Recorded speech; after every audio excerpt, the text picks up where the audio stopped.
Le docteur Muketu reçoit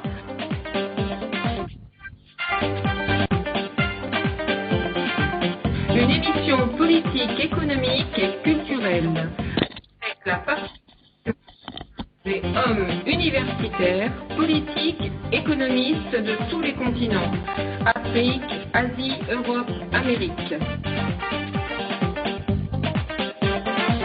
Le docteur Muketu reçoit une émission réalisée depuis les quatre coins de la planète. Halifax au Canada, Varsovie en Pologne, Paris en France. Émission écoutée sur la radio numérique INRI Radio depuis Washington DC. 14h30 heure de Washington DC, 20h30 heure de Paris en France. Une émission. Voilà.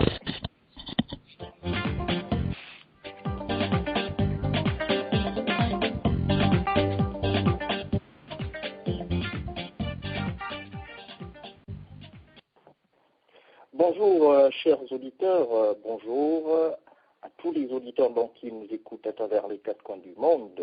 Nous sommes en édition spéciale sur INRI Radio depuis Washington DC. Le docteur Muketu en direct depuis Varsovie en Pologne.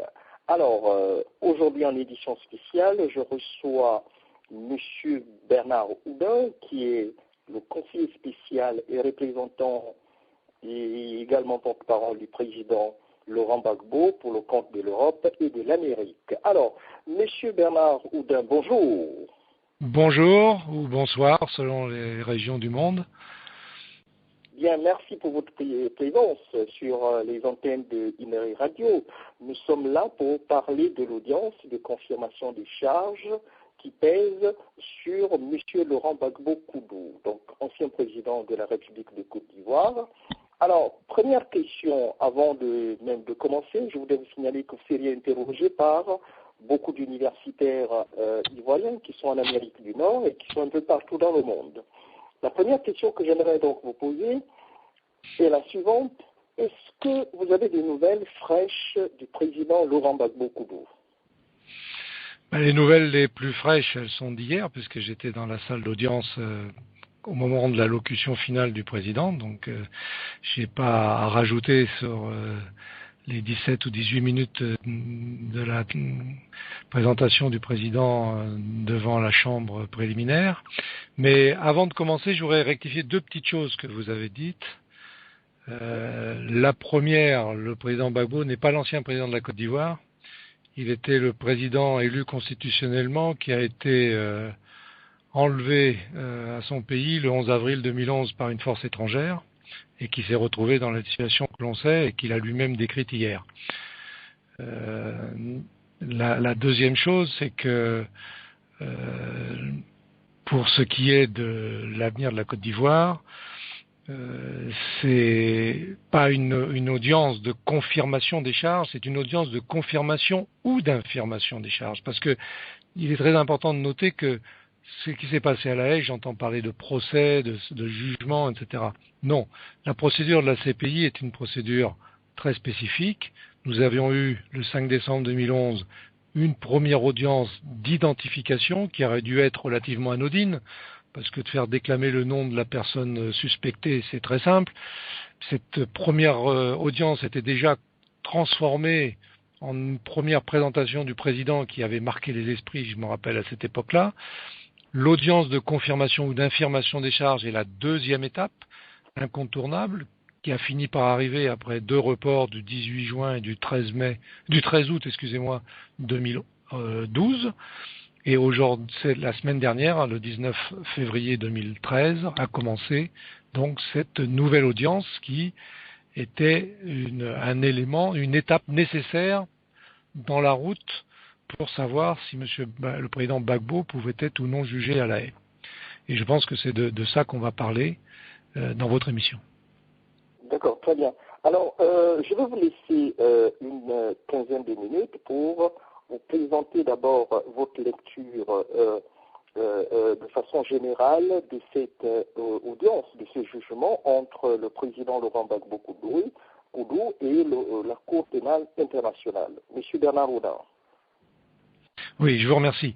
Donc moi j'ai assisté à cette audience le premier jour, qui était la journée solennelle d'introduction, si l'on peut dire, de cette audience, et j'ai assisté personnellement aux 2 dernières journées où la défense a démonté, si on peut dire, l'essentiel du processus imaginé par le procureur et l'accusation. Il y a 2 aspects dans cette audience. Il y a un aspect strictement juridique, et je ne voudrais pas trop m'étaler. Je ne suis pas docteur en droit moi-même, je ne suis pas avocat, je suis un technicien de la politique de l'économie.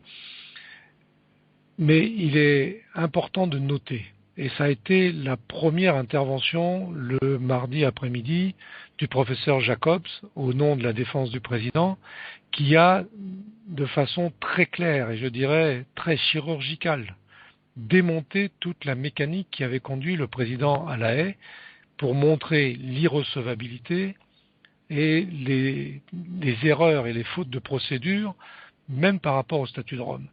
Et à ce niveau-là, pour être dans le juridique un peu politique, je dirais qu'il y a quand même une chose qu'il faut qu'on note, et pour que l'ensemble des auditeurs essayent de comprendre un petit peu cette mécanique de la CPI. La Cour pénale a été instituée par des États partis, qui ont adhéré à ce qu'on appelle le statut de Rome. Il y a un certain nombre d'États dans le monde, un peu plus d'une centaine aujourd'hui, qui ont paraphé ce statut. Et un pays principalement ne l'a pas fait, ce sont les États-Unis d'Amérique. Et pourquoi les États-Unis d'Amérique n'ont pas voulu? C'est qu'ils ne voulaient pas que leurs nationaux soient jugés en dehors du territoire et d'une justice américaine. Malgré ça, les Américains s'immiscent dans la gestion de la CPI, puisque, sans être directement devant, il est évident qu'ils ont une forte pression pour envoyer X, Y ou Z à la CPI, même de pays qui eux-mêmes ne sont pas adhérents au statut de Rome, ce qui était le cas de la Côte d'Ivoire quand le président Gbagbo a été envoyé à La Haye. La Côte d'Ivoire a ratifié dans l'urgence ces derniers jours le statut de Rome, mais il n'y a pas de rétroactivité des lois et ça ne peut pas s'appliquer au président Gbagbo. Donc ça c'est un premier point très important. Pourquoi des grandes puissances sans adhérer au statut de Rome se permettent d'envoyer des gens à La Haye de pays qui sont eux-mêmes non adhérents? Là il y a une difficulté majeure qu'il faudra prendre en compte pour l'avenir de cette Cour. Maintenant je voudrais rentrer dans le côté qui m'intéresse moi plus, c'est le côté politique. Dès le début de l'audience, quand le procureur a commencé à parler, je parle du procureur Bensouda, qui est d'ailleurs resté très peu de temps au suivi des audiences, parce que je crois que dès la 3e séance, elle est sortie du paysage, si je puis dire. Elle pourrait apparaître à donner des conférences ici ou à faire une rencontre universitaire là, etc.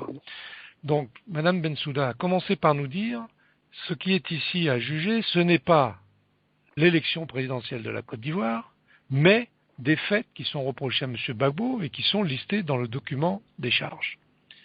Et dès qu'elle a fini avec ça, elle dit « Mais M. Gbagbo a voulu se maintenir au pouvoir par tous les moyens. » Donc, elle commençait par dire « Je ne m'occupe pas des élections » et après, elle commence à reprocher au président Gbagbo de se maintenir au pouvoir. comment peut-on se défendre de cette accusation si on ne parle pas des élections? Donc, dès le début, le procureur biaisait l'affaire. Et il est évident que l'accusation même ne peut être combattue qu'en se référant à l'élection. Et les 4 exemples qui ont été fournis par la Cour, en disant que c'était les éléments constitutifs et illustratifs d'un plan commun, une espèce de... Dans l'économie, monsieur Adam Smith parlait de la main invisible. Là, il y aurait une immense main invisible avec le bras du président Gbagbo à l'intérieur et qui aurait organisé tous ces méfaits. Et on choisit 4 méfaits. Le premier, l'attaque, soi-disant des populations civiles et pacifiques qui venaient installer ce brave nouveau directeur de la radio-télévision ivoirienne, 16 décembre 2011. La deuxième, une marche de femmes, le 3 mars 2010 pour la télévision ivoirienne, le 3 mars 2011, une marche de femmes totalement pacifique qui venait réclamer le départ du président Gbagbo. La troisième, le bombardement sauvage à l'arme lourde à partir d'on ne sait où d'un marché populaire et populeux d'Abobo. Et la quatrième, le 12 avril 2011, c'est-à-dire 24 heures après l'arrestation du président, au moment où le président est dans un hélicoptère pour Korogo, mais sa main invisible continue à fonctionner et à massacrer des gens dans Yopougon. Donc, automatiquement, tout ça, c'est lié à l'élection présidentielle. Si on veut comprendre cette situation, il faut savoir qu'est-ce qui s'est passé à l'élection présidentielle. Et c'est pour ça que je dis, cette audience qui pouvait être espérée par les uns, redoutée par les autres, finalement, va être un bien pour la suite des événements. Et le soir du premier jour à La Haye, je me disais, tous les systèmes, même les plus sophistiqués, toutes les mécaniques les plus huilées, tous les montages les plus grossiers ou les plus finalisés, il y a, comme dans tous ces systèmes, un talon d'Achille. Et le talon d'Achille, à la fin de la première journée, pour moi, c'était le fait que l'audience de confirmation ou d'infirmation des charges soit publique. Parce que là, ça refocalisait le monde entier sur ce qui s'est passé en Côte d'Ivoire le 28 novembre 2010 et cette élection présidentielle. Et aujourd'hui, je pourrais dire qu'il y aura définitivement un avant et un après audience de La Haye. Parce que avant de novembre 2010 à l'audience, bien que sur les derniers temps ça se délitait un tout petit peu, nous avons eu le storytelling organisé. Alors là, il y avait un plan commun de la France, des États-Unis, d'une partie de la communauté à travers l'Organisation des Nations Unies sous l'égide du secrétaire général qui était manipulé par les grandes puissances, certaines grandes puissances que j'ai évoquées, et qui nous a fait dire et qui a voulu faire dire au monde que le président Gbagbo s'accrochait à un résultat qui lui était défavorable, ce qui était contraire à la réalité du terrain. Et cela a prospéré longuement avec l'intermédiaire et la complicité parfois de médias aux ordres, surtout en France.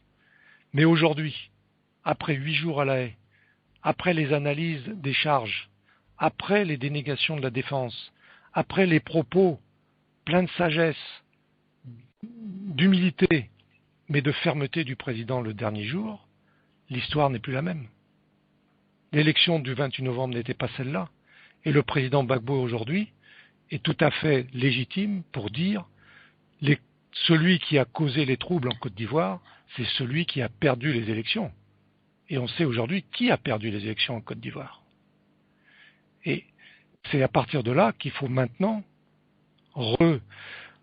réconcilier les Ivoiriens d'abord, trouver un mécanisme de réconciliation et sortir de l'impasse actuelle. Voilà ce que je voulais déclarer de façon préliminaire et je pense qu'avec les questions et les réponses, on rentrera dans les détails de cette affaire. Merci, Monsieur Bernard Oudin. Je voudrais juste vous préciser qu'au cours de cette émission, il y a beaucoup d'Ivoiriens vivant en Amérique du Nord et puis dans d'autres pays du monde qui vont poser des questions. Nous avons Madame Tara Sarah qui est depuis, je crois, Boston, qui va co-animer, si vous voulez, donc cette émission avec moi. Vous avez déjà l'écrivain Laurent ADI qui est en ligne et Madame Noy et puis les autres qui sont déjà en ligne. Alors, je voudrais revenir, vous avez parlé de la communauté internationale, notamment des grandes puissances du monde qui ont participé, qui ont pris une part active dans cette crise ivoirienne. Vous avez cité le cas de la France, donc votre pays d'origine. Je voudrais préciser que vous êtes franco-ivoirien.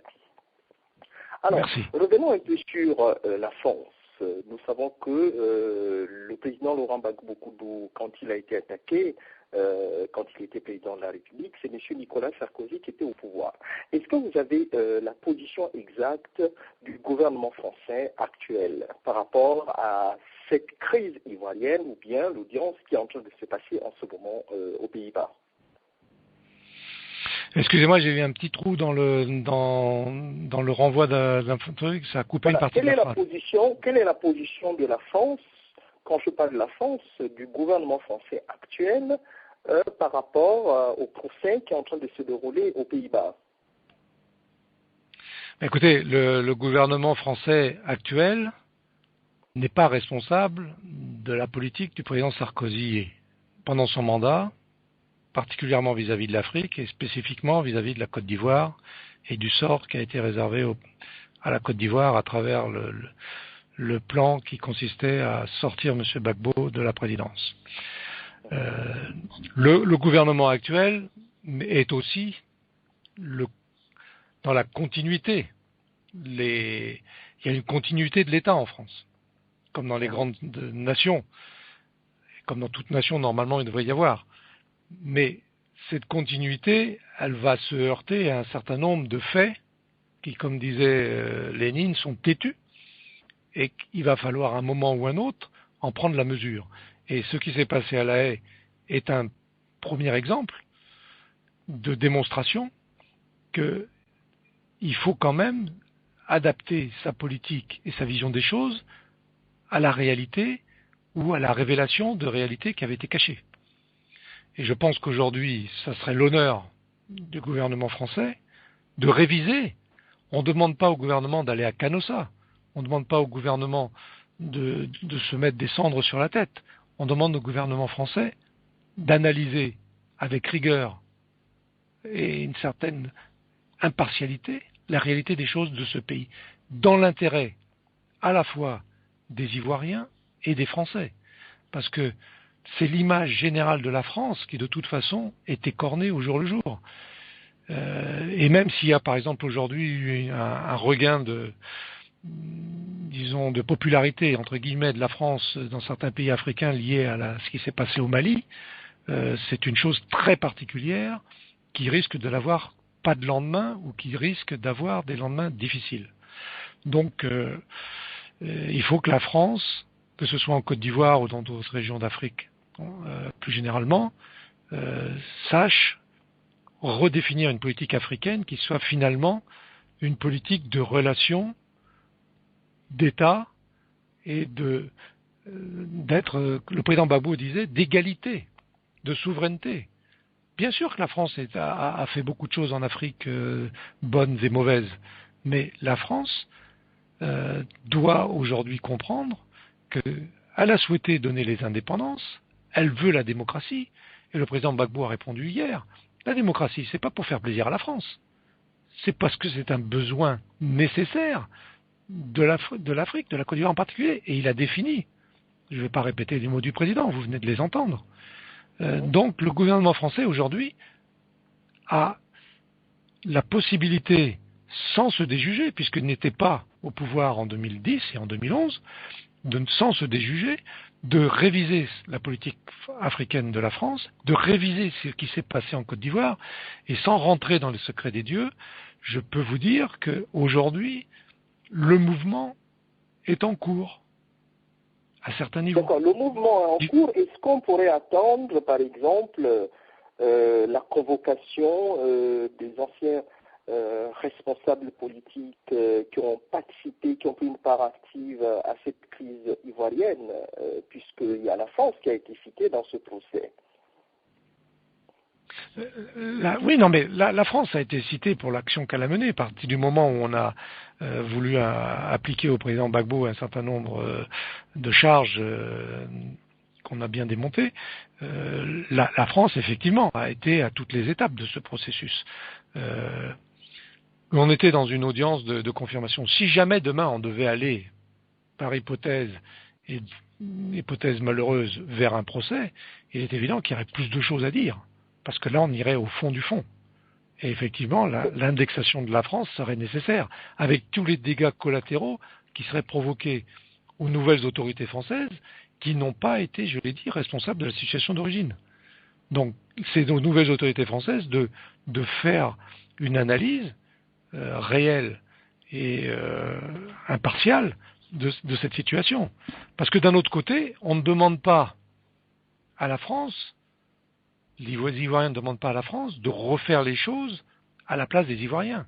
Ils demandent simplement à la France de prendre acte de ce qui s'est passé, d'en tirer un certain nombre de conséquences et de permettre aux Ivoiriens de gérer leur futur par eux-mêmes. On ne demande pas à la France de venir organiser des élections, de refaire ceci, cela. On leur demande simplement, il y a eu des gens qui ont fait des erreurs, ces erreurs ont conduit le pays à ce niveau-là. Aujourd'hui, il faut en sortir. Donnez-nous les moyens les plus simples que vous pouvez faire, c'est libérer le président Gbagbo, laisser les Ivoiriens travailler sur la réconciliation et surtout les laisser choisir leur avenir librement. D'accord. Très bien. Merci, M. Bernard Oudin. Nous allons donc donner la parole. Je vais d'abord du côté de Mme Taha. Bonjour, Mme Taha. Oui, bonjour, Dr Moketo. Comment ça va? Ça va très bien. Vous avez l'antenne. Voilà, merci. Alors, bonjour, M. Oudin. Bonsoir, madame. Voilà, merci d'avoir accepté notre invitation. Alors, je vais vous poser directement des questions. Ma première question, c'est, nous avons assisté hier à la prestation du président Gbagbo. Qu'est-ce que vous pouvez tirer comme analyse de ce qu'il a dit? Parce que la plupart des Africains, je crois, surtout les Ivoiriens, on s'attendait à voir un président Gbagbo très agressif, qui allait certainement dire qui a fait quoi et qui a agressé qui et pourquoi il est là-bas, il n'est pas innocent, mais on n'a pas vu tout cela. Alors, qu'est-ce que vous pouvez nous dire de sa prestation? Ça, c'est ma première question. Écoutez, ceux qui imaginaient ce que vous dites ne connaissent pas le président Gbagbo. Moi, j'ai appris à le connaître, j'ai travaillé longuement avec lui, je le croise malheureusement dans des conditions difficiles actuellement, puisque je le visite quasiment une fois par mois à La Haye, depuis plus d'1 an. Le président Gbagbo a dit les choses telles que je les imaginais. Ceux qui le connaissent bien, ils ont retrouvé le président Gbagbo tel qu'il était avant le 28 novembre. Le président Gbagbo n'est pas un homme de guerre, n'est pas un homme de violence, c'est un homme de droit, c'est un homme de respect des autres, c'est un homme de respect de son pays, de respect des règles, et il l'a encore démontré une fois. Et puis aussi, c'est un homme de bon sens. Quand il dit que la démocratie et que le système d'un homme, une voix, c'est la seule façon de se développer, non seulement pour les Africains, mais pour les Européens et les autres. Regardez l'évolution des grands pays du monde, qui arrivent tous, lentement mais sûrement, à un système démocratique. Même si aujourd'hui, il y a beaucoup d'efforts à faire pour certains. Et ça me rappelait, une fois en 2001, quand le président Gbagbo était élu octobre 2000, la première fête nationale auquel il a participé en tant que président, c'était le 7 août 2001, nous étions à Bouaké, c'est un symbole. Et la veille au soir de cette célébration, le président a parlé à la télévision, comme le font les chefs d'État de leurs différents pays, le jour ou la veille des fêtes nationales. Et j'avais été très frappé à cette époque-là, où je connaissais très peu le président. J'avais été très frappé parce qu'il y a une question d'un journaliste qui lui disait « Mais monsieur le président, vous êtes au pouvoir depuis peu de temps, et pour un président africain, vous paraissez atypique. » Et là, le président Gbagbo lui avait répondu, écoutez monsieur, moi je suis président de la Côte d'Ivoire, il y a un président de la France, il y a un président des États-Unis, j'ai été élu sur un programme, je dois faire mon programme, si je ne réussis pas, la prochaine fois que je me présenterai aux élections, les gens ne me voteront pas. Et sinon, si je remplis bien mon programme, peut-être qu'ils vont me réélire. C'est le principe de la démocratie. Et si vous pensez qu'être président africain et que je sois, comme tant que président africain atypique, et que pour vous un président africain, c'est un président qui se construit des châteaux, qui a des voitures, qui a je ne sais quoi encore, Je ne suis pas dans ça. Je ne suis pas dans ça du tout. Je suis là en tant que... Et la démocratie, c'est ça. Et le président, hier, c'était la même chose qu'il disait. Et avec une certaine humilité, un certain recul et le respect des uns et des autres. La façon dont il s'adressait à la présidente, la façon dont il s'adressait aux uns et aux autres. Et puis, l'absence de rancune, l'absence de méchanceté. Le président est un homme au-dessus de ça. Et il a démontré hier, j'ai eu des appels d'Abidjan dans la nuit, beaucoup de gens m'ont dit, mais d'abord Abidjan était quasiment ville morte pour écouter le président, c'est un signe. Et puis, on a senti, même sur des gens qui avaient été opposants, j'ai un ami qui avait voté Ouattara il y a 2 ans et qui m'a dit, on s'était bien engueulé, excusez-moi l'expression à l'époque, qui m'a dit, mais Bernard avait raison. J'ai dit, le problème, c'est pas d'avoir raison. Le problème, c'est de faire en sorte qu'on retrouve une certaine vie de ce pays. Parce que ce qui l'intéresse, c'est l'avenir de la Côte d'Ivoire. Le président Gbagbo, son intérêt, c'est pas de choisir s'il va être encore président. Le président Gbagbo, c'est de savoir que son pays fonctionne, que les enfants vont à l'école, qu'on n'a pas des filles mères partout parce qu'elles ont été violées à droite et à gauche, que l'économie fonctionne, que les gens aient du travail, que les salaires rentrent, etc., etc. Que la presse soit libre. J'aperçois sur mon écran Monsieur Assalé qui fait des efforts formidables dans son petit journal à Abidjan, que la presse soit libre. Une anecdote, pendant la crise, un jeudi ou un vendredi, c'était février ou mars, les militaires sont allés à l'imprimerie d'un journal de Ouattara pour les empêcher de paraître. Le président Gbagbo l'a su. Il a convoqué le général Mangou. Il a dit demain, je veux que tous les journaux de tous les partis, de toutes les opinions soient dans les kiosques. Le lendemain, ils y étaient. On était en pleine crise post-électorale. C'est ça le président Gbagbo. Je vous écoute. Oui, bien sûr. Merci, monsieur. Ma prochaine question, c'est vrai, vous dites que les gens écoutaient le président Gbagbo, Abidjan était ville morte, mais est-ce que vous pensez que ce procès aura un impact assez sérieux sur la vie de la Côte d'Ivoire, en parlant bien sûr de la population? Est-ce que vous pensez que si M. Gbagbo est condamné ou trouvé coupable, appelez ça comme on veut, ou bien alors s'il est innocenté, est-ce que vous pensez que ça va avoir des effets sur la vie de la Côte d'Ivoire? Et est-ce qu'on peut encore craindre une autre crise si demain M. Gbagbo est emprisonné, puisqu'il y aura certainement beaucoup de mécontents? Alors, je reviens aussi sur un petit peu de sémantique. Là. Évitons de parler de procès et de condamnation. La première réponse que va donner la juge, la présidente de la Chambre préliminaire avant le 28 mai prochain, selon son calendrier, c'est de savoir s'il y a assez ou pas assez de charges pour envoyer ou ne pas envoyer le président Gbagbo au procès, justement. Donc, on est très loin d'une condamnation. Mais à ce niveau-là, il y a, comme vous dites, une chose très importante, c'est de savoir si le président est considéré comme redevable de ses actes et donc mérite un procès ou ne le mérite pas, ce qui est une première forme de condamnation. Moi, je dis aujourd'hui, très clairement, très solennellement, mais aussi de façon très ferme, et ce n'est pas un chantage. Si la Cour qui se dit indépendante. Et quand j'étais dans les salons pendant les entractes, entre les séances à la Haye, il y a un grand panneau où il y a défile toute l'histoire de la CPI et ses conditions de fonctionnement. Et je lisais que la CPI disait elle-même, nous ne sommes pas dans le système des Nations Unies, nous sommes une cour indépendante. Si cette cour est indépendante, elle juge et elle dit le droit. Si elle dit le droit, dans cette affaire, quand vous avez entendu ces 8 jours d'audience, le président doit sortir.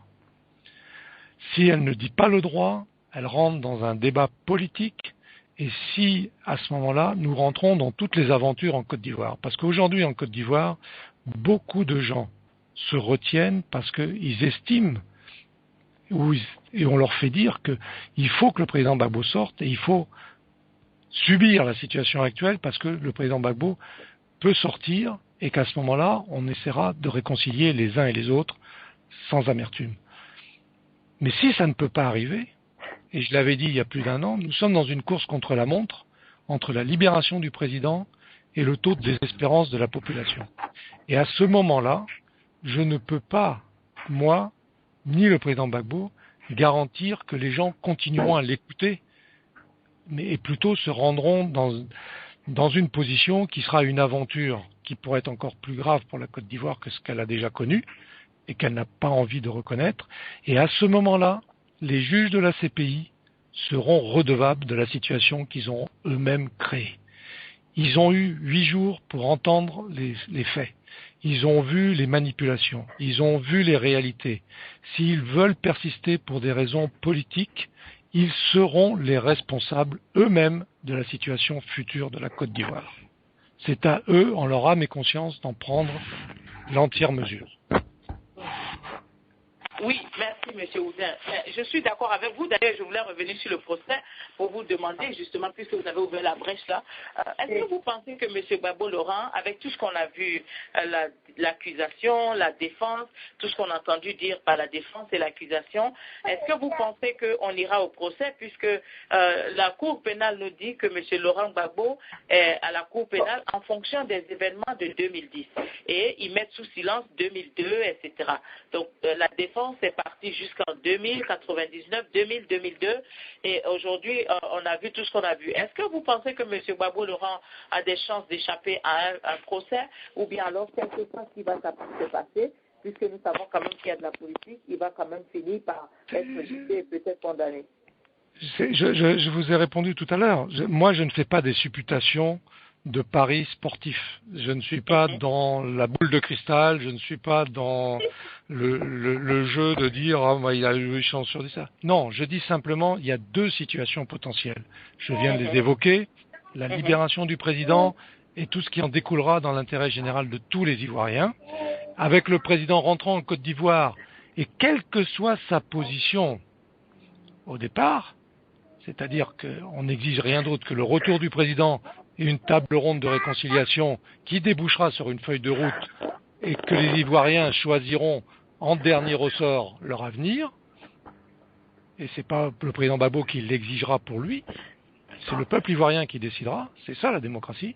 Et de l'autre côté, c'est de s'enfermer dans une mécanique qu'on a démontrée qui n'était pas la bonne et qui risque de provoquer, puisque les gens aujourd'hui ont bien vu quelle était la réalité des choses qu'on pouvait reprocher à Gbagbo, et c'est de vouloir maintenir un innocent avec toutes les conséquences potentielles dans le pays et même dans la sous-région, ce qui fait que la Cour pénale aujourd'hui, les juges de la Chambre préliminaire ont une responsabilité devant l'histoire qui peut être dramatique et dont ils seront comptables devant les Ivoiriens et l'ensemble de la communauté internationale.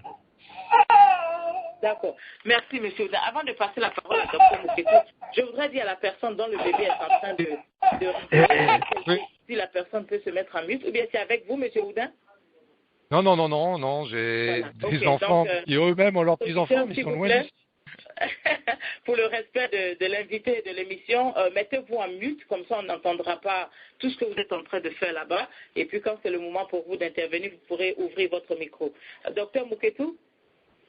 Bien, merci Madame Taharista en ligne. En tout cas, je reviendrai vers vous. Alors, nous allons aller du côté de l'écrivain Laurent Adjei. Mais avant de lui donner la parole, je voudrais signaler aux partisans du docteur Alassane Ouattara que vous pourriez poser des questions en direct à M. Bernard Oudin qui est depuis Paris. Alors, M. Laurent Adjei, bonjour. Bonjour, mon cher frère Dr Muketu, comment allez-vous? Nous allons très bien. Alors, vous avez M. Bernard Oudin en ligne. M. Bernard Oudin, bonsoir. Bonsoir. Je voudrais tout d'abord vous dire bravo pour tout ce que vous faites auprès de notre président. Et nous vous demandons d'être notre interlocuteur auprès de lui pour lui dire que ses enfants lui disent bravo, parce qu'on l'a vu hier, nous étions fiers de lui. Je peux vous dire, sans vous couper, qu'à chaque fois que je rencontre le président, les 5 premières minutes, c'est pour lui signaler tous les encouragements qui viennent de droite et de gauche, d'Afrique, d'Europe, d'Amérique, et il en est totalement informé.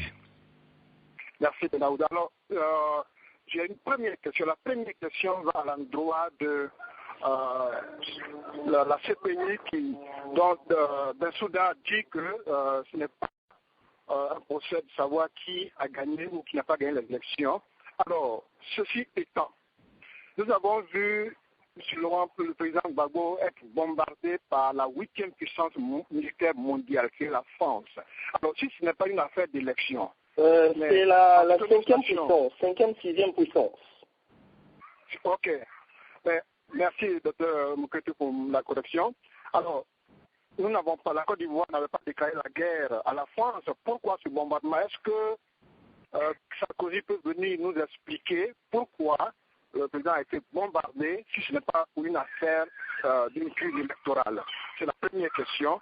La deuxième question, c'est que aujourd'hui, nous savons bien que des consignes ont été données aux voyous qui ont pris les armes pour leur dire saccager le pays, piller, voler et violer, et nous allons imputer tout cela au président Laurent Gbagbo. C'est ce que nous savons. Alors, aujourd'hui, ils ont vu ce qui s'est passé à la haie. Alors, d'après vous, docteur Bernard Oudin, quel est le sort de ces criminels qui sont au pouvoir? Est-ce qu'ils vont continuer à faire ce qu'ils font en Côte d'Ivoire ou bien, à un moment donné, on doit les faire arrêter?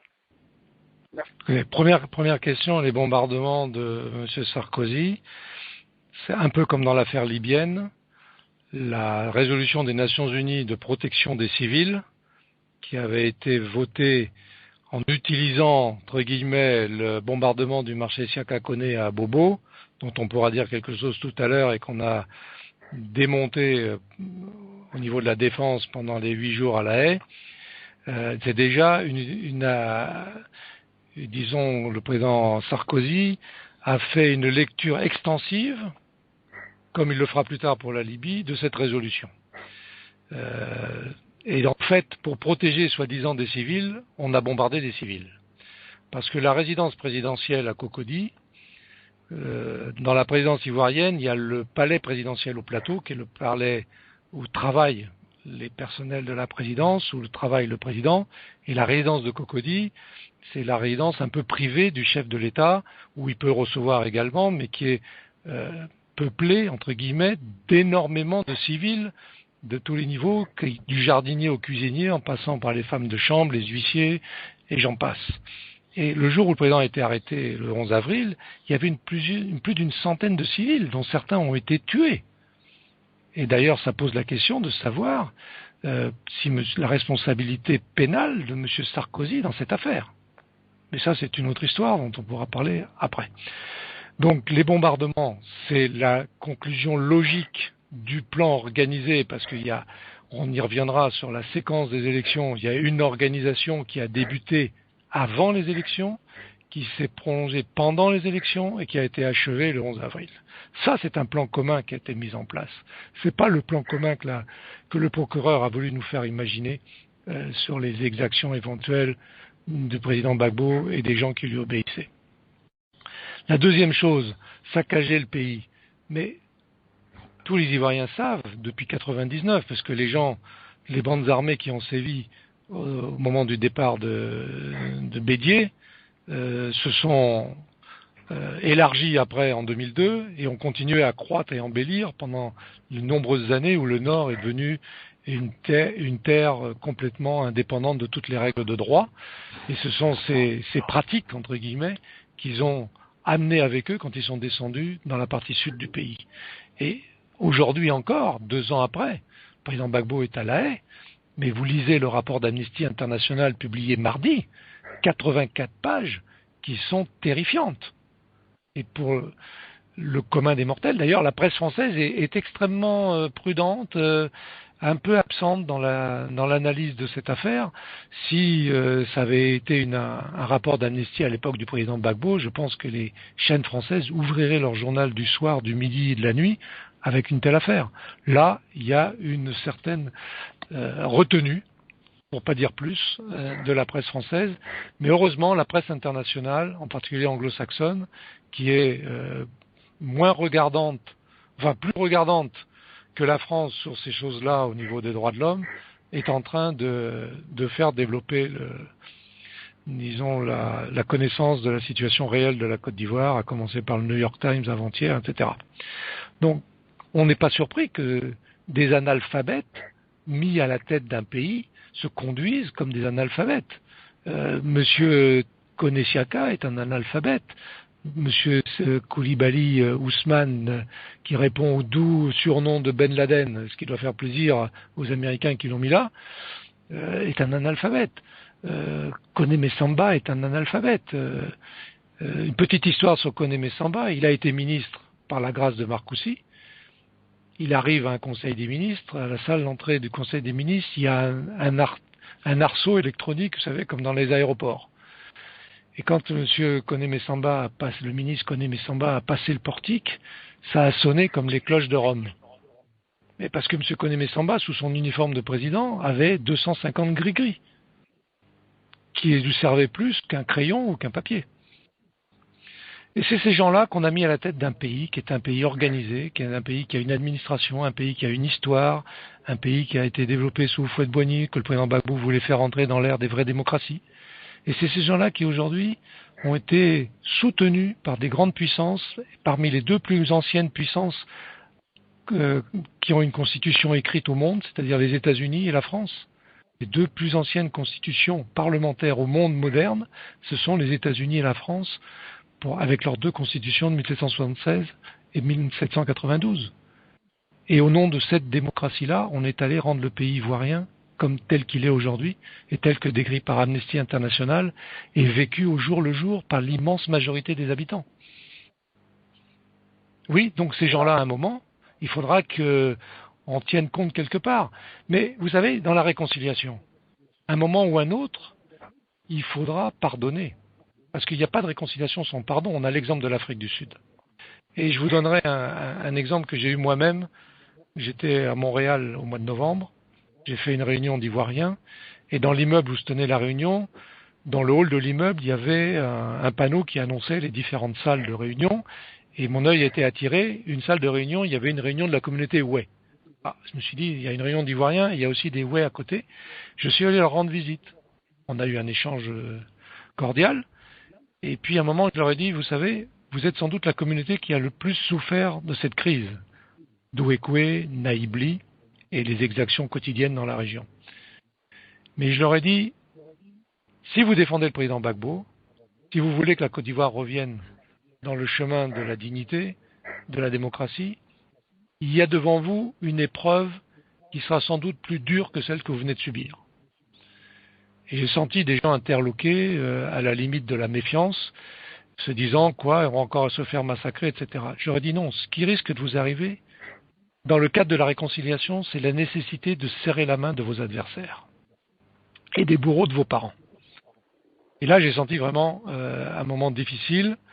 On s'est salué, je suis parti, et 8 jours après, j'ai reçu un email du président de l'association qui m'a dit « Monsieur, on a beaucoup réfléchi entre nous.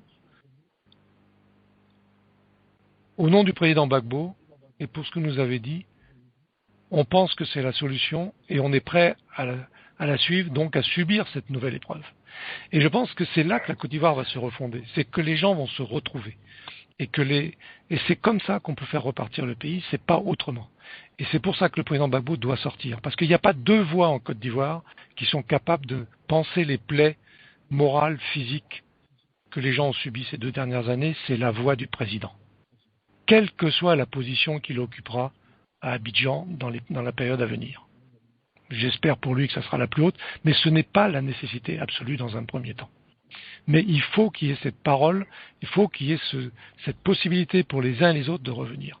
Parce qu'en Côte d'Ivoire, ce n'est pas une affaire de nord-sud, d'est-ouest, de chrétiens, de musulmans.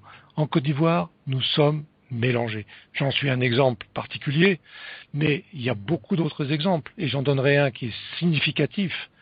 La sœur de Madame Gbagbo, son nom patronymique d'épouse, c'est Claudine Ouattara. Ça dit tout. Donc la Côte d'Ivoire est plurielle, mais la Côte d'Ivoire est unie à condition qu'on laisse ses fils régler les problèmes entre eux.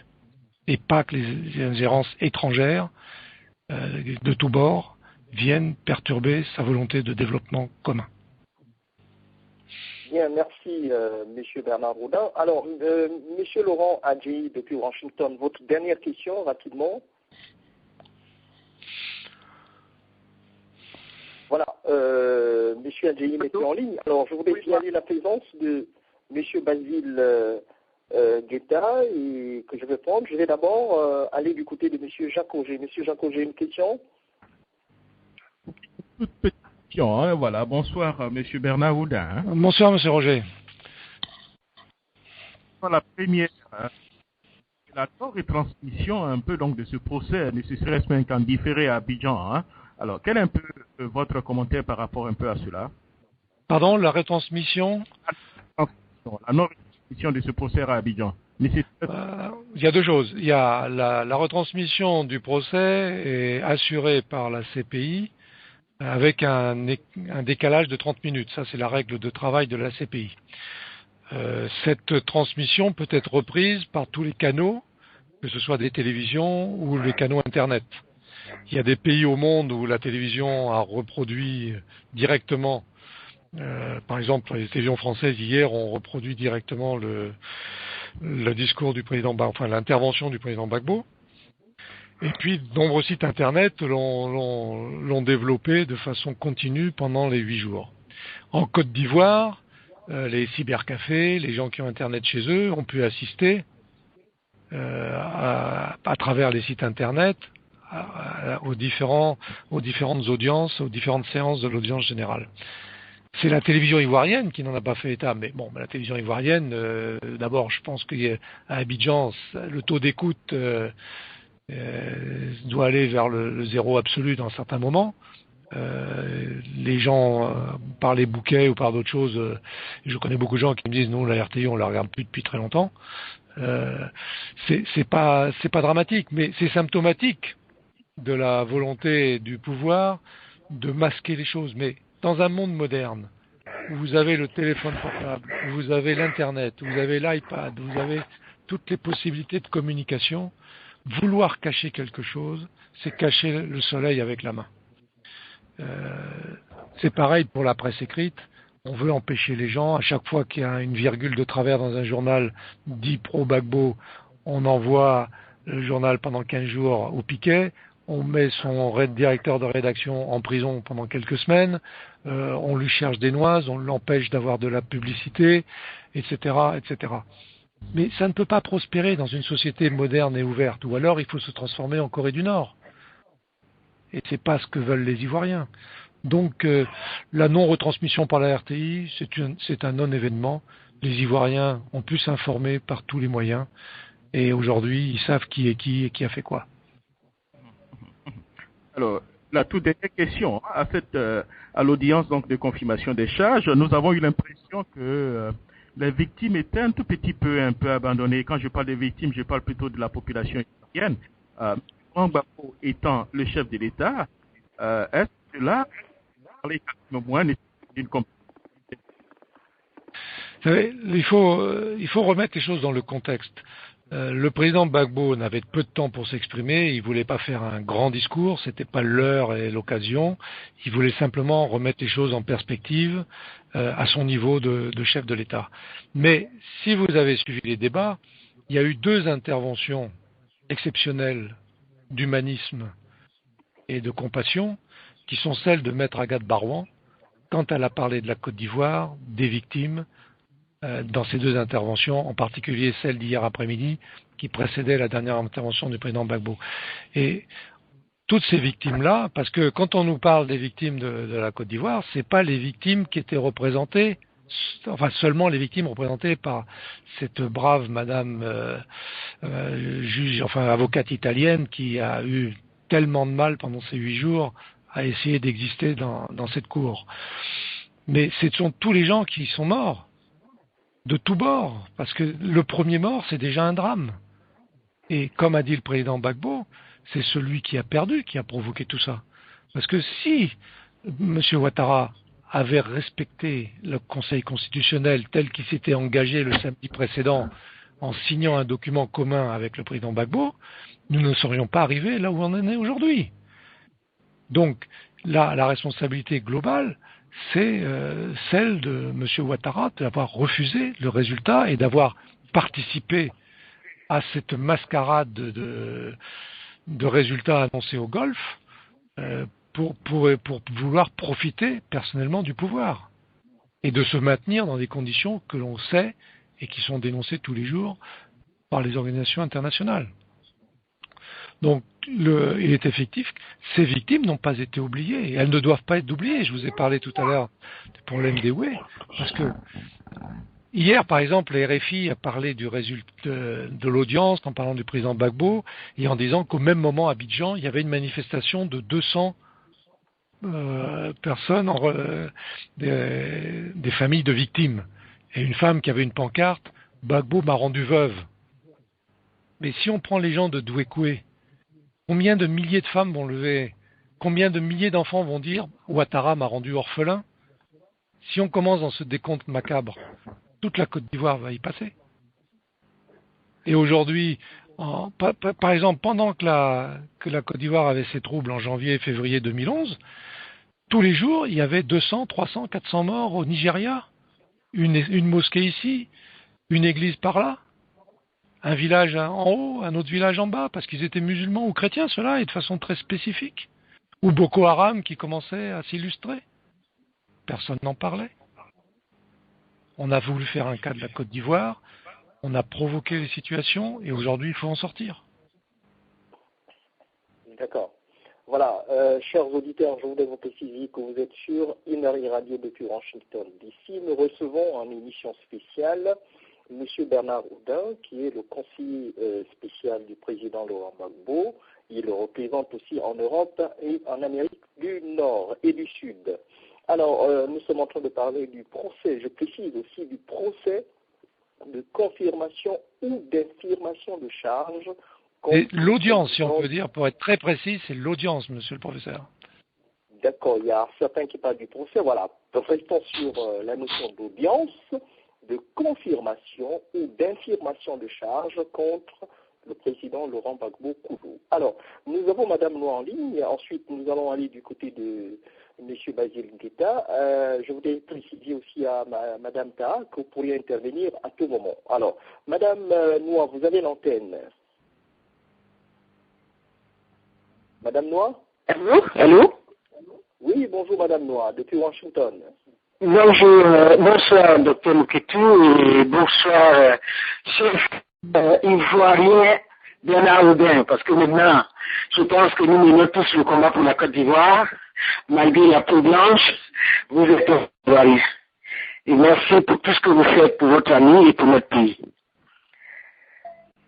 Cela dit, j'ai une question essentielle ce soir, M. Oudin. C'est qu'en tant que représentant du président Gbagbo en Amérique et en Europe, depuis vos tournées, surtout en Amérique, est-ce que vous avez observé un changement de position auprès des autorités américaines? Ça, c'est ma première question. La deuxième est de savoir si, après l'audience de confirmation ou d'information d'échange, les commentaires dans l'opinion publique française ont évolué favorablement en direction du président Gbagbo, comparativement à tout ce qui a été déversé sur lui par la presse française. Mes deux questions, M. Oudin. Merci madame, merci déjà pour votre petite remarque préliminaire. Effectivement, je suis ivoirien de nationalité aujourd'hui, de cœur depuis très longtemps, puisque j'ai grandi dans ce pays depuis le plus jeune âge. Et j'ai vraiment l'essentiel de mes attaches là-bas. Et aujourd'hui, comme je disais hier à une journaliste hollandaise qui était étonnée que je sois franco-ivoirien, je lui ai dit, et qu'elle me demandait qu'est-ce que je pensais de la situation dans cette audience. Je disais, mon côté français a honte, mon côté ivoirien est fier. Amen, amen. Parce que c'est une parole d'évangile, ça. Bon, et j'espère que faire tous les efforts pour que la honte qu'il y a dans mon côté français se transforme en respect pour ce que les Français pourront faire pour aider, mais on ne demande pas à la France de se mettre à la place des Ivoiriens. Vous parlez des autorités américaines, bon, il est encore un peu tôt, hein, les lumières de l'audience se sont éteintes hier soir, mais par rapport à la session générale, il est évident qu'aujourd'hui, les Américains commencent, et en particulier à cause de la situation des droits de l'homme, je disais tout à l'heure que les anglo-saxons sont plus rigides sur le respect des droits de l'homme que certains autres Européens plus latins et plus laxistes à ce niveau-là. Ça commence à faire bouger, et moi-même l'an dernier, quand j'étais passé au Congrès américain, j'avais senti qu'il y avait des, entre guillemets, des opinions divergentes, si on peut parler comme à la Cour. Aujourd'hui, les États-Unis sont dans une nouvelle phase puisque le président Obama a été réélu et fait son dernier mandat. Il n'a donc pas à essayer de se faire réélire pour un troisième mandat, donc il a un peu plus de liberté personnelle pour analyser les choses. Deuxièmement, l'administration du State Department a été modifiée, ça, tout le monde le voit. John Kerry, dans le passé, et d'ailleurs au moment de la crise ivoirienne elle-même, avait eu, en tant que sénateur du Massachusetts, une certaine position qui n'était pas nécessairement aussi rigide que celle des autres.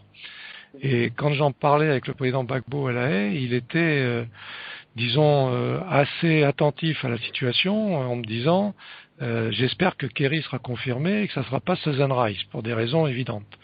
Bon, donc là, on a un premier point.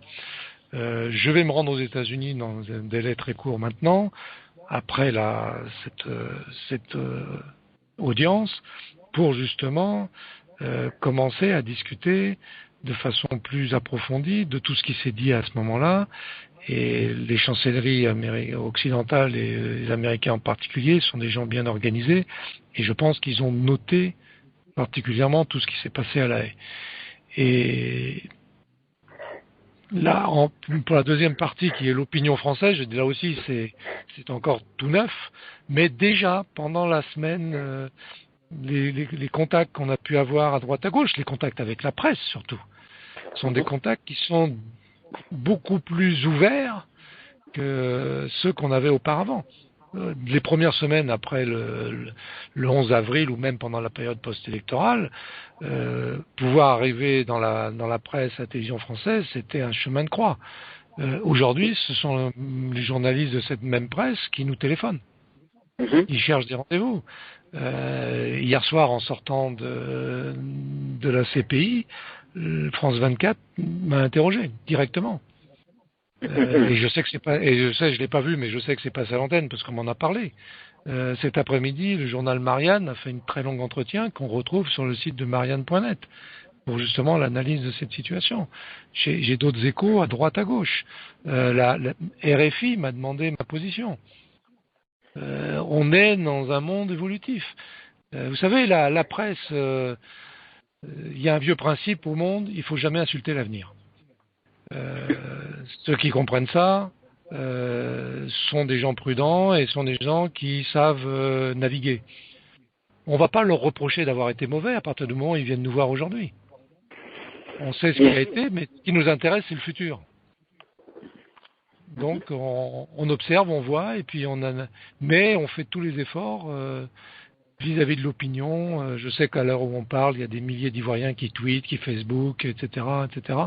Et au niveau de, par exemple, hier dans les manifestants, il y avait quelques Européens qu'il n'y avait pas dans les précédentes marches ou les précédents rassemblements à La Haye. Donc il y a des gens qui viennent de Paris ou d'ailleurs avec leurs amis ivoiriens, qui sont eux-mêmes français, hein, qui ne sont pas dans mon cas de figure, et qui viennent aujourd'hui grossir la...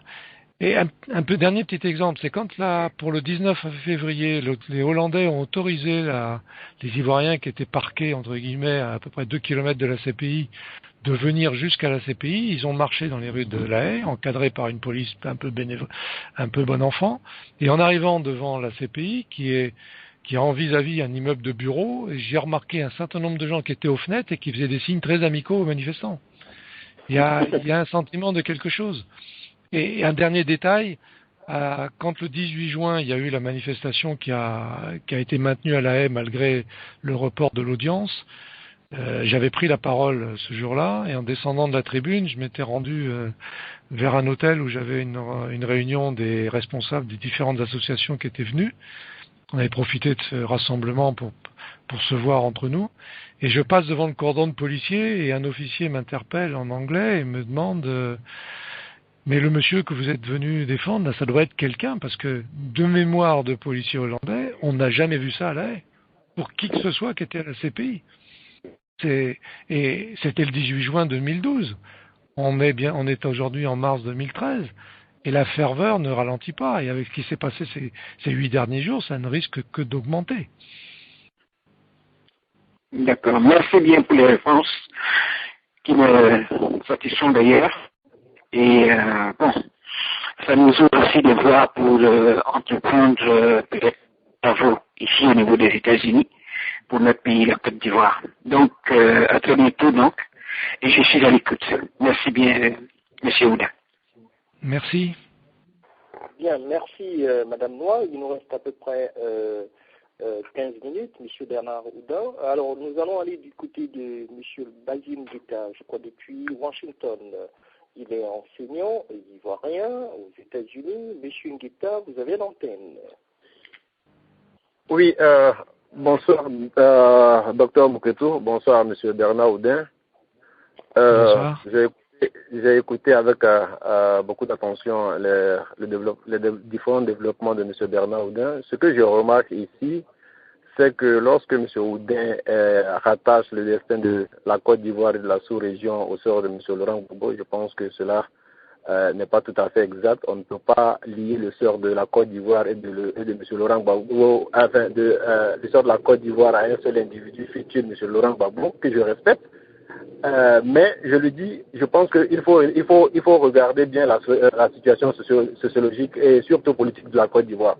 Ce que moi je reproche à un certain nombre de personnes, surtout à ceux qui supportent M. Laurent Gbagbo, c'est sa responsabilité politique dans cette crise que nous avons traversée.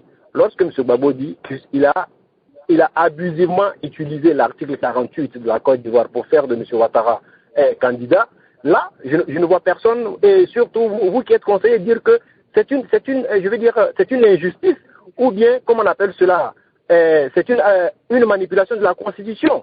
C'est vrai que la Constitution peut vous donner, comment on appelle ça, des droits. Mais M. Gbagbo a dit, ça donne trop de pouvoir. Alors aujourd'hui, ceux qui ont dit que M. Ouattara, y compris M. Laurent Gbagbo, qui ont dit par le passé que M. Ouattara n'était pas ivoirien. Alors donc, les mêmes, pour des besoins, pour des calculs politiques, aujourd'hui, engagent leur responsabilité politique dans la signature d'accord à Pretoria, pardon, et après, on vient nous dire encore que non, ce monsieur n'est pas ivoirien. Alors moi, je pense que d'une chose, il faut qu'on choisisse exactement ce que nous voulons. Alors on ne peut pas continuellement, je le dis, comment on appelle cela, oublier la responsabilité de monsieur Laurent Gbagbo dans cette crise, et puis éventuellement dire à tout moment que non, ce sont les autres qui nous ont amenés là où nous sommes. Nous sommes d'accord qu'aujourd'hui, ça ne va pas en Côte d'Ivoire. Mais où se trouve la responsabilité politique de M. Laurent Gbagbo dans cette crise que nous avons traversée? Je pense que ceux qui l'entourent aujourd'hui, avec beaucoup de recul, doivent pouvoir dire que non, M. Laurent Gbagbo a trompé le peuple de Côte d'Ivoire. La confiance qu'on avait placée en ce monsieur. Moi, le débat sur la nationalité de M. Ouattara, ça fait 20 ans que ça dure. Aucun homme politique en Côte d'Ivoire n'a pu vraiment apporter la preuve de ce que M. Ouattara n'est pas ivoirien. Vous comprenez? Alors, y compris M. Laurent Gbagbo lui-même, qui était chef d'État et qui avait tous les mécanismes juridiques, comme on appelle cela, et politiques en ses pouvoirs. Ça n'a pas été fait. Alors, on ne situe pas la responsabilité de M. Laurent Gbagbo, mais on essaie de présenter M. Laurent Gbagbo comme étant la victime. Alors que, pour nous qui sommes ivoiriens et qui avons vécu de bout en bout ce qui s'est passé en Côte d'Ivoire, ce monsieur a une grande responsabilité dans ce qui s'est passé en Côte d'Ivoire. Alors, vous qui êtes son conseiller, où est-ce que vous situez la responsabilité? Je parle bien de sa responsabilité politique, surtout lorsqu'on regarde les choses, l'usage abusif du pouvoir de président au regard de l'article 48 que lui-même il a évoqué à la CPI. Oui, c'est très... Allô? Oui, vous avez l'antenne. Je remercie mon interlocuteur d'avoir posé cette question, parce que... Monsieur Ngueta, c'est Monsieur Ngueta. Monsieur Ngueta, je vous remercie d'avoir posé cette question parce qu'elle permet de vider ce problème de l'élection et de l'autorisation ou non de que M. Ouattara soit candidat. Je commencerai par une anecdote personnelle. En 1975, j'étais conseiller français dans le gouvernement ivoirien, au ministère des Finances, dans un des services du ministère des Finances. Mon ministre des Finances s'appelait Henri Conan-Bédier. J'allais pour des raisons de travail à la Banque centrale, et il y avait à la Banque centrale, de passage, un conseiller de la direction de la BCAO, qui était un voltaïque, qui s'appelait Alassane Ouattara. Donc moi, le problème de la nationalité de Ouattara à titre personnel, j'en ai fait depuis très longtemps une affaire classée. Le problème qui s'est posé, c'est que d'abord, la première responsabilité, si on veut rentrer dans la responsabilité de ce niveau-là, c'est le président Houphouët-Boigny qui a mis M. Ouattara, président du comité interministériel dans un premier temps, Premier ministre dans un deuxième temps, tout en sachant qu'il faisait quelque chose de pas très simple, puisqu'il en a même, dans la même période, transformé la constitution ivoirienne pour faire du président de l'Assemblée nationale son successeur en cas de décès ou d'empêchement, jusqu'au terme du mandat, ce qui a été modifié dans la nouvelle constitution de 2000. Et il a mis comme président de l'Assemblée nationale M. Henri Conan-Bédier. On sait ce qu'il est arrivé en 1993. Et M. Ouattara a essayé de s'emparer, entre guillemets, de façon anticonstitutionnelle du pouvoir. Rappelez-vous les interventions de M. Mirmont à la télévision à cette époque. Donc la première intervention, c'est celle du président Houphouët-Boigny, d'avoir introduit de façon, disons un peu facile, sans savoir ce qui se passait dans l'avenir, M. Ouattara dans le paysage politique ivoirien. La deuxième, c'est celle de M. Bédier, qui, en avril 99, quelques mois avant son départ, imaginant qu'en tant que président de la Côte d'Ivoire, successeur de Houphouët-Boigny, relativement jeune à l'époque, il allait se maintenir à l'africaine, entre guillemets, pour les 20 ou 30 ans à venir, a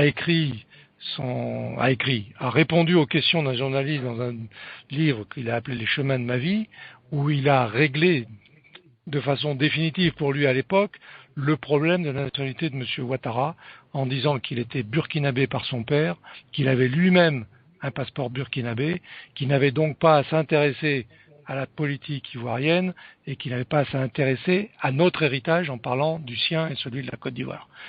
On sait ce que M. Bédier a fait en novembre 2010. Et de 2002 à 2010, nous avons quand même une rébellion qui a été organisée par M. Ouattara, qui avait été aussi un des participants de l'élimination de M. Bédier du pouvoir en 1999. Et c'est pas moi qui le dis, c'est Koné Zakaria qui l'a dit et redit en français ou en djoula que c'était pour le compte de M. Ouattara qu'il faisait ce coup d'État, c'est M. Ouattara qui leur donnait 25 millions par mois, etc., etc. Dans ces conditions-là, M. Gbagbo, dans l'intérêt général, dans l'intérêt du pays, et à la demande expresse de pays amis et frères comme l'Afrique du Sud, qui eux-mêmes, ayant connu des périodes de difficultés très lourdes avec l'apartheid, qui en étaient sortis par la négociation et par la réconciliation, ont demandé au président Gbagbo de faire un effort de ce côté-là. Et le président Gbagbo l'a avoué lui-même, il l'a redit hier, que dans la Constitution ivoirienne, il y a un article qui se rapproche de l'article 16 de la Constitution française, qu'a utilisé très peu de fois le président de Gaulle, surtout au moment du putsch d'Alger, et qui est un article qui est dangereux en lui-même, parce qu'il ouvre la perspective des pleins pouvoirs. Et c'est sur le fondement de cet article un petit peu manipulé que le président Gbagbo a autorisé M. Ouattara à être candidat. Et si vous étiez en Côte d'Ivoire à l'époque, vous avez écouté le discours du président le jour où il a dit aux Ivoiriens qu'il acceptait que M. Ouattara soit candidat. Et il a dit, je me suis rendu, pour toutes les raisons que je viens de vous expliquer, à la demande du président Thabo Mbeki, et j'ai décidé, au terme, en utilisation de l'article 48, que M. Ouattara pourrait être candidat à cette élection et à cette élection seul.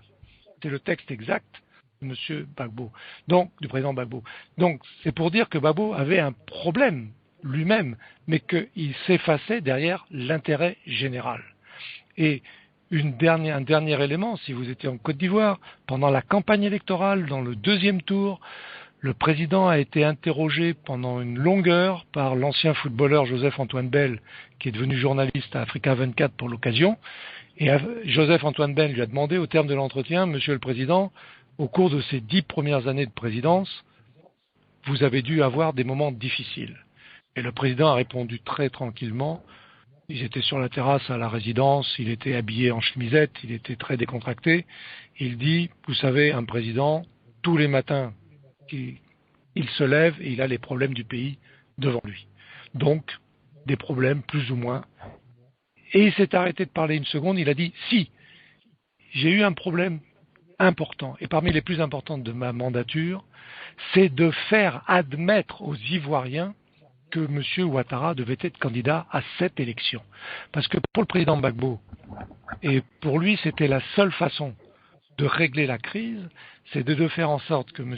Ouattara vienne à l'élection, que les Ivoiriens décident définitivement dans une forme de référendum de...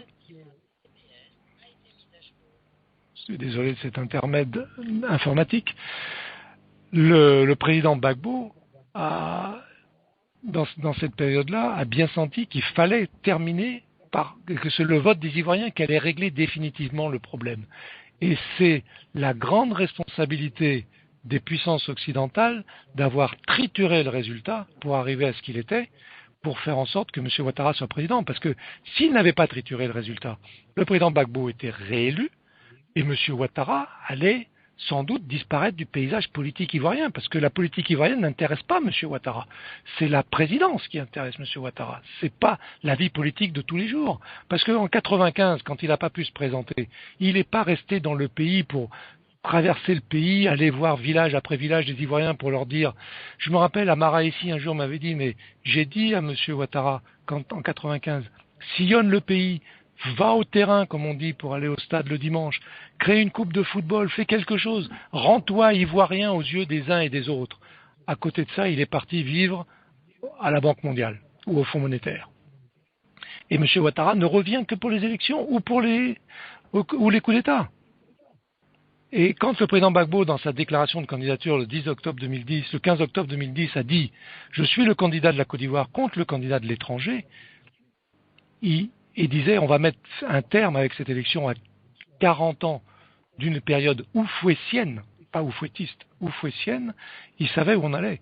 Et quand j'en parlais encore avec lui récemment à La Haye, il m'a dit « En fait, on est toujours sur le même chemin, mais on prend des voies de traverse avec des difficultés supplémentaires.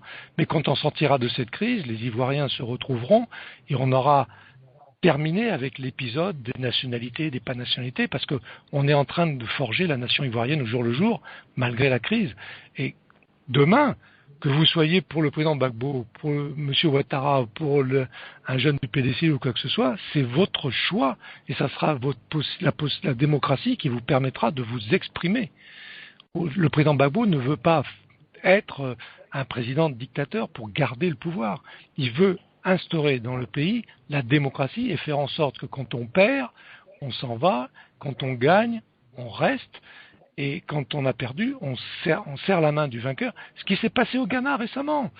C'était passé au Ghana il y a quelques années, ça s'est repassé malgré quelques petites velléités, mais les Ghanéens sont passés à autre chose très vite. Et moi, j'avais vu l'ambassadeur de France 3 jours avant le deuxième tour. Je lui ai dit, monsieur l'ambassadeur, j'ai 3 hypothèses. La première, le président Gbagbo va gagner. Et M. Ouattara va lui serrer la main comme on concède dans toutes les démocraties qui se valent. Et j'ai dit, je n'y crois pas une seconde. J'ai dit, la deuxième hypothèse, le président Gbagbo va gagner, M. Ouattara va dire comme d'habitude qu'on l'a volé, il va y avoir quelques petits troubles, mais comme on a fait 10 ans et qu'on est arrivé à une élection et que finalement il faut passer à autre chose, il y aura quelques troubles pendant quelques semaines et ensuite la situation s'éclaircira. Et je lui dis, j'ai une troisième hypothèse, on fait gagner M. Ouattara. Et c'est l'expression même que j'ai dite à l'ambassadeur de France. On fait gagner M. Ouattara. Et là, je lui ai dit, monsieur l'ambassadeur, je vous promets le chaos. Et l'ambassadeur m'a répondu avec une certaine solennité, monsieur Oudin, je suis très inquiet. Nous étions le jeudi. quelques heures avant le fameux débat télévisé. Et il me dit, Monsieur Oudin, je suis très inquiet parce que je crains qu'on ne s'achemine vers votre troisième scénario. L'ambassadeur de France, le jeudi précédent le deuxième tour. Donc vous voyez que la mécanique était en route. Et on voit ce que ça a donné. Donc le problème, c'est pas de reprocher à Monsieur le Président Gbagbo d'avoir introduit Monsieur Ouattara dans le jeu. Il ne l'a pas introduit. Il l'en a hérité en 2000. Et il a tout fait pour faire en sorte que les Ivoiriens n'en pâtissent pas trop. Et on a continué à lui imposer cette guerre, à lui imposer M. Ouattara, qui manifestement, même aujourd'hui, pour les gens, entre guillemets, qui pourraient être proches de lui parce qu'ils seraient de la même origine ethnique, et j'aime pas ça. Parce que moi, mon assistant, quand j'étais à la présidence, il portait le même nom que M. Ouattara. Je vous ai parlé tout à l'heure de la sœur de Mme Gbagbo, et je peux vous citer des milliers d'exemples, à commencer par le directeur de campagne du président Gbagbo, qui est l'oncle du secrétaire général de la présidence actuelle. Donc tout ça, c'est... Mais les femmes du marché d'Adjamé, quand elles disent Babo Kafissa, ça résume tout. D'accord. Bien, merci, M. Bernard Roudin. Alors, nous allons... M. Ngueta, vous voulez ajouter quelque chose rapidement avant d'aller du côté de M. Abdoulaye M. Ngueta? Oui, allô? Oui, allô, vous m'entendez, docteur Mouketou? Oui, je vous entends très bien. Vous voulez ajouter quelque chose? Oui, je voulais ajouter quelque chose. C'est vrai que M. Oudin essaie d'expliquer la situation. Mais moi, je pense que lorsque on vous confie un pays, lorsque vous êtes à la tête d'un pays, et que vous avez ce genre, il y a un dilemme qui se pose à vous. Ce que beaucoup de présidents auraient fait, c'est de soumettre, comment on appelle cela, le problème à l'approbation du peuple. Dans ce cas précis, ça n'a pas été fait. Et moi, je pense que M. Gbagbo, est-ce que M. Bernard Oudin pense que M. Gbagbo a trahi la confiance que les Ivoiriens ont portée en lui?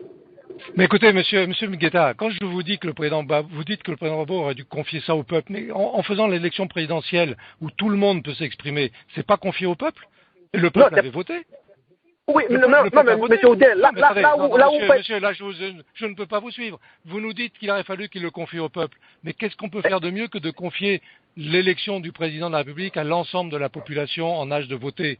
Et c'est ce qui a été fait, et M. Gbagbo l'avait gagné. On a transformé le résultat. Ce sont ceux qui ont transformé le résultat qui ont, comme on dirait de façon triviale en Côte d'Ivoire, mis l'eau dans le coco. Excusez-moi. Non, M. Oudin, là où je ne suis pas d'accord avec vous, pardonnez. Lorsque vous dites qu'on a soumis ça au peuple, mais cela ne résout pas le fond du problème, d'autant plus que si vous êtes convaincu que M. Ouattara n'est pas ivoirien, en allant à une élection, il y a soit on gagne ou on perd. Alors donc, vous soumettez la candidature de quelqu'un sur qui vous avez des doutes à l'approbation du peuple, et s'il gagne les élections maintenant, vous dites, c'est comme on le dit aujourd'hui, surtout au milieu des pro-Gbagbo, nous avons à la tête du pays un étranger. C'est une trahison. C'est une trahison. C'est pas M. Gbagbo qui a mis M. Ouattara à la tête de la Côte d'Ivoire. Ce sont les gens qui ont truqué l'élection. C'est même pas le peuple ivoirien. Ce sont les gens qui ont truqué l'élection. Si vous voulez qu'on passe 2 heures à vous expliquer comment a été truquée l'élection, moi qui l'ai vécu de l'intérieur jusqu'au mardi soir, dans tous les dépouillements qui nous arrivaient, je peux vous dire que l'élection a été truquée. Et je vais vous donner un seul exemple qui va être pour tout le monde. Le lundi après-midi, Monsieur Youssouf Bakayoko, président de la CEI, a donné un chiffre officiel. Le seul chiffre consensuel de la CEI dans cette période-là, c'est le taux de participation.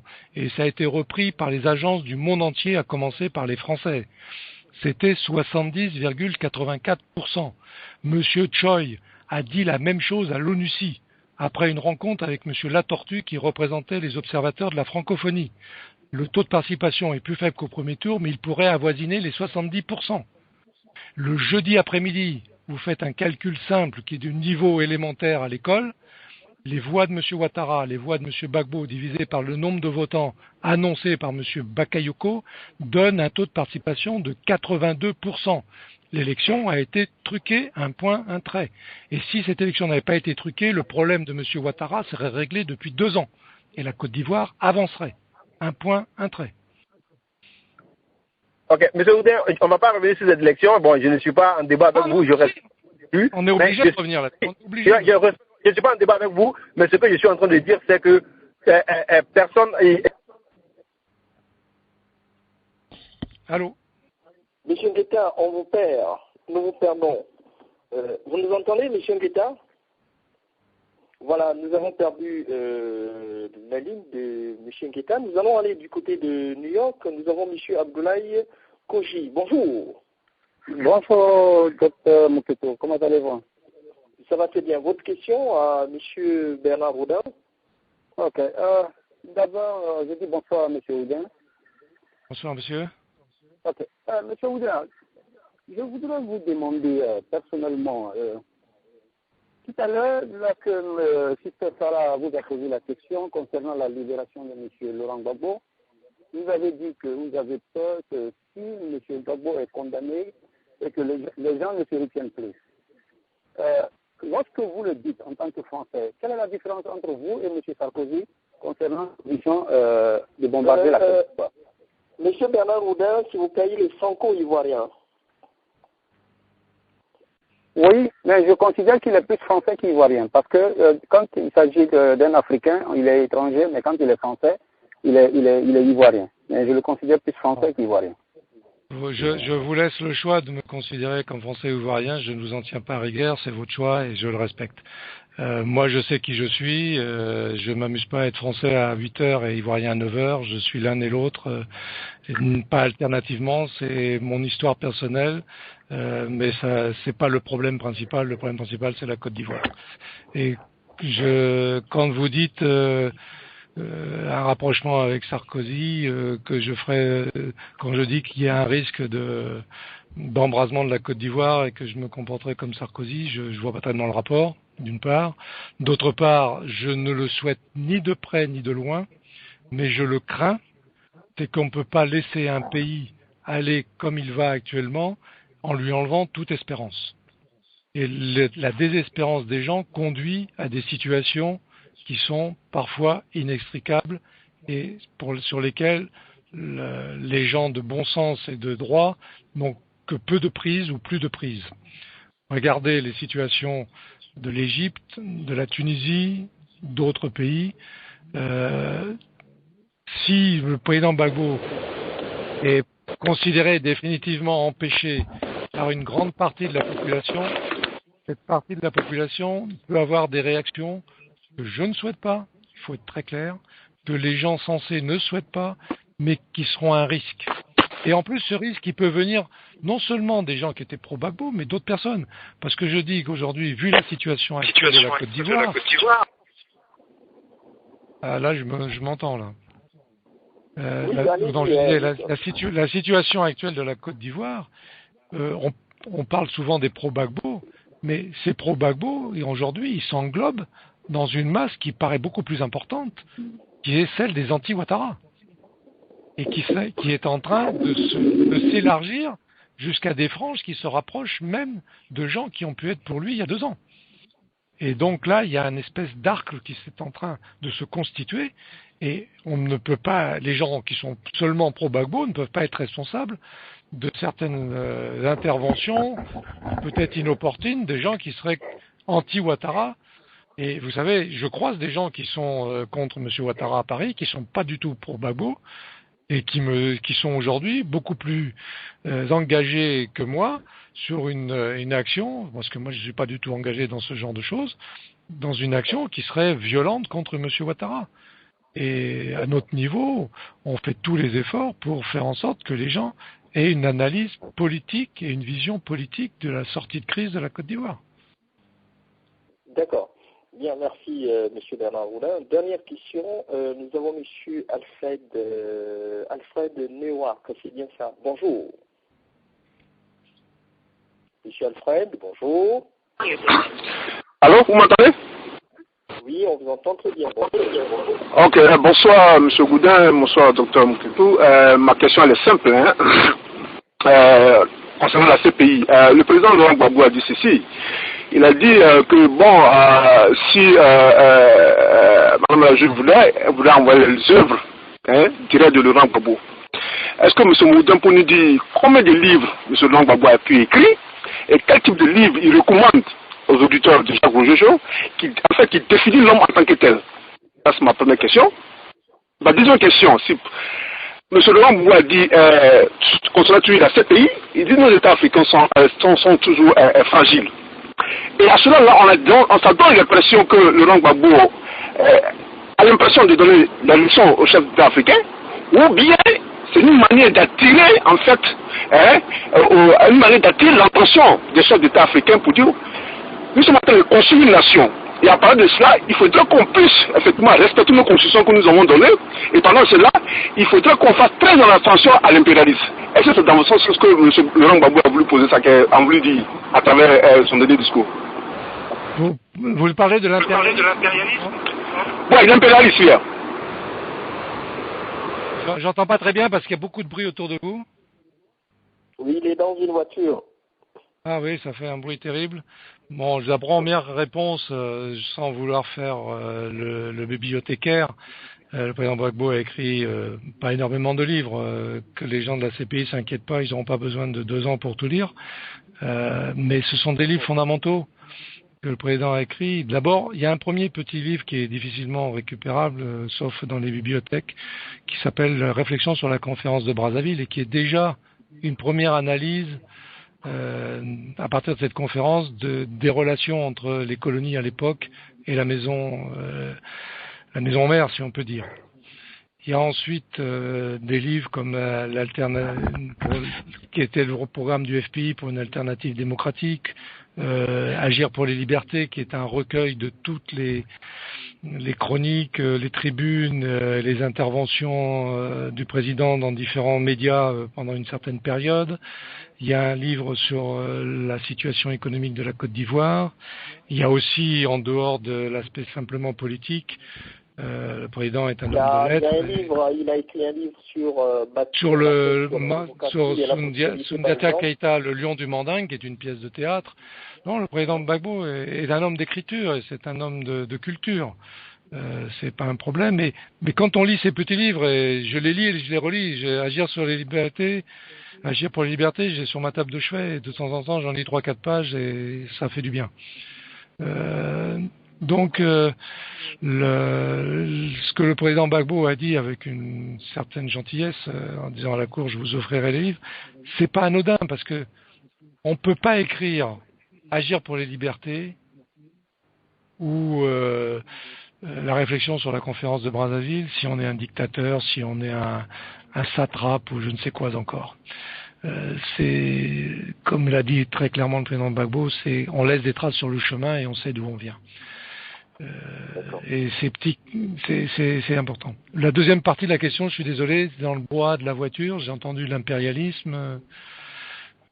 Oui, c'est à propos de la phrase qui a été prononcée par le président Laurent Gbagbo sur les institutions.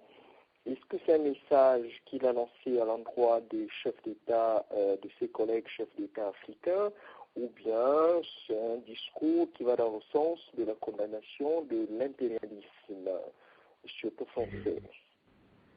Vous savez, l'impérialisme ou les impérialismes, parce qu'il peut y en avoir plusieurs des impérialismes, au goût ou au gré des gens,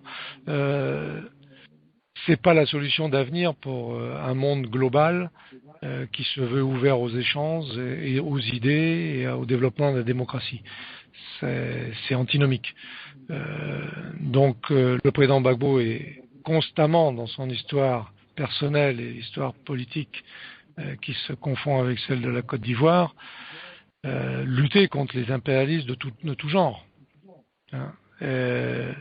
Donc il n'est pas étonnant qu'il fasse référence à ça aujourd'hui encore.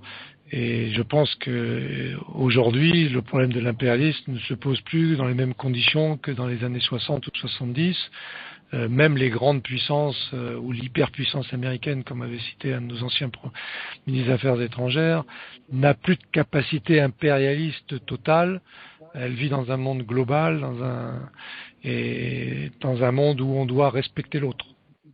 Donc l'impérialisme a de mauvais jours devant lui. D'accord.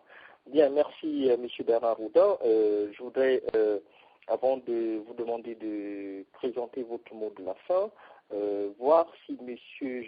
Basile Nguetta aimerait ajouter quelque chose, parce que nous l'avons perdu. Alors, M. Nguetta, rapidement, vous voulez ajouter quelque chose? Bon, très bien. M. Nguetta n'est plus en ligne. Alors, Madame Ta, vous avez l'antenne. Rapidement, un dernier mot? Oui, merci, Dr Mouketou. Je voudrais dire à M. Oudin un grand merci pour les éclaircissements qu'il vient de nous donner. On apprécie, on espère seulement que ce procès sera un procès juste, puisque nous savons qu'il est à base politique et que, bon, ça va aller, qu'il transmette nos bonjours au président Gbagbo et notre soutien. On ne peut pas le voir tous les jours comme on l'aurait souhaité, mais on est avec lui de cœur, parce que c'est un procès contre la Côte d'Ivoire. Et je pense que tous les Ivoiriens doivent se mobiliser pour soutenir un Ivoirien qu'on a jeté en prison simplement pour régler des comptes personnels. Voilà. Merci beaucoup, M. Oudin. À bientôt. Merci vos mots pour le président et ça sera rapporté. Comptez sur moi. Pour terminer, je dirais déjà, une petite anecdote, c'est que les idées, les habitudes sont difficiles à modifier. On a reparlé trop souvent du mot procès à propos d'une audience qui était préalable à un procès. Tout ce qu'on souhaite, je l'ai déjà dit plusieurs fois, c'est qu'il n'y ait pas de procès justement, que ces différentes séances de l'audience pourront permettre aux juges de déterminer quelle était la réalité du terrain dans la période concernée et que donc il n'y a pas de charge à retenir contre le président, que l'on rende le président au peuple ivoirien comme je l'ai écrit récemment et que c'est le peuple ivoirien qui choisisse librement son développement avec ou sans le président Gbagbo à leur choix dans une élection totalement libre, totalement sécurisée, en l'absence de cas comme ceux qu'on a connus dans la zone nord du pays, que ce soit dans le Ouorodougou, les savanes, la région des lacs ou le Denguélé, sinon le Zanzan, et que les Ivoiriens puissent, dans la paix, la réconciliation, choisir leur mode de développement, leurs dirigeants et leur avenir. C'est le combat de multiples décennies du président Gbagbo, qui s'est complètement dédié à la Côte d'Ivoire, puisqu'il n'a fait que 10 ans au pouvoir, les autres années en prison, en exil ou dans l'opposition. Et quand il était dans l'opposition, comme il dit lui-même, il n'a pas pris un seul pistolet contre son pays. Il se bat avec les armes du droit, avec les armes du choix des idées et du respect de la démocratie et des autres. Il a respecté le président Bédié, il a respecté M. Ouattara. Je signale à cet égard que grâce au président Gbagbo, qui a fait voter au début de son mandat un statut du chef de l'État et des anciens premiers ministres, dans toute la période dont on parle, M. Ouattara et M. Bédié ont bénéficié de revenus payés par l'État de Côte d'Ivoire, c'est-à-dire les impôts des Ivoiriens et des Ivoiriennes, grâce au président Gbagbo. Et voilà ce qu'on en a fait aujourd'hui. Donc je pense qu'il faut que les uns et les autres comprennent la réalité de la situation. Il faut que les gens à l'étranger qui ont été à l'origine de cette manipulation douloureuse et dramatique se reprennent et laissent aux Ivoiriens la possibilité de choisir en leur âme et conscience, en présence des uns et des autres, ce que M. Soro appelait une réconciliation inclusive, parce que je pense qu'à ce niveau-là, il essayait de sauver sa propre personne. Donc ce soir, il faut passer un message de confiance pour l'avenir. La CPI doit dire le droit. Elle est aujourd'hui devant ses responsabilités. Je n'ose pas penser qu'elle ira contre le sens de l'histoire. Je vous remercie. C'est nous qui vous remercions, M. Bernard Oudin. Je voulais préciser aux auditeurs que nous étions en édition spéciale, audience de confirmation et d'infirmation des charges contre le président Laurent Gbagbo Koudou aux Pays-Bas. Alors, vous venez d'écouter donc la conclusion de M. Bernard Oudin, qui nous a parlé de la communauté internationale, notamment des puissances mondiales qui ont pris part au conflit ivoirien. M. Bernard Oudin a présenté M. Laurent Gbagbo comme un homme de droit, de respect d'autrui. M. Bernard Oudin, dans ses propos, il a dit que si le droit est élu, le président Laurent Gbagbo sortira. Si par contre la Cour pénale internationale ne lit pas le droit, il a bien peur que son pays d'adoption, qu'on appelle donc la Côte d'Ivoire, rentre dans une aventure qui sera plus grave et très dangereuse pour les générations futures. Alors, avec M. Basile Ngueta, M. Basile Ngueta a posé la problématique de la responsabilité du président Laurent Gbagbo dans la crise ivoirienne. Vous avez aussi suivi Mme Ta et les autres qui lui ont posé des questions pertinentes. Alors, merci beaucoup, chers auditeurs. Ne quittez pas. Nous allons maintenant écouter, je crois, nos amis de Guinée. Monsieur Jacques Auger, vous avez l'antenne.